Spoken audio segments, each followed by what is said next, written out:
Acceptance or rejection is all the difference, makes all the difference.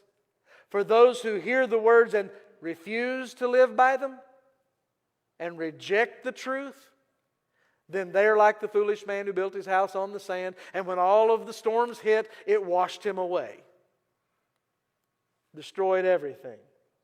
Even his will to live, his will to try. Have you ever endured enough storms that you got tired of trying? You're just willing to let it take you?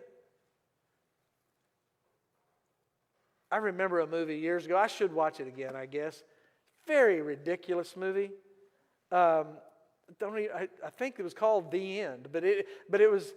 I don't even remember who started it. I just remember that at one point he was denying the existence of God and cursing God, and he was swimming out, and he was going to commit suicide, and he was swimming out into the ocean, and he gets out there, and suddenly he has an epiphany. He decides he doesn't want to die after all, and he starts crying out to God to help him, and he made it back to shore. And I'll never forget for me, the seminal moment was when he gets back to where he can get his feet down and his head above water.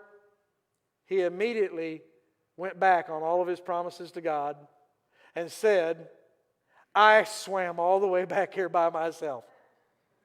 You didn't help me a bit. I take it all back.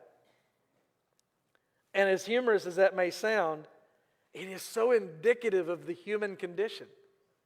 It is so like us to cry out to God in our times of despair, in our times of utter ruin, and beg for mercy and say, if you don't help me, I am destroyed. And then when God gets you there, and yeah, He requires some effort. He requires that you participate. He requires that you try.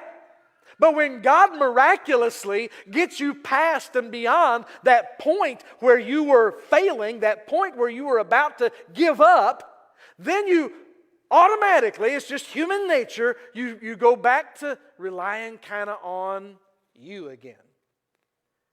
And you don't necessarily want to be fully and totally obedient to the Lord.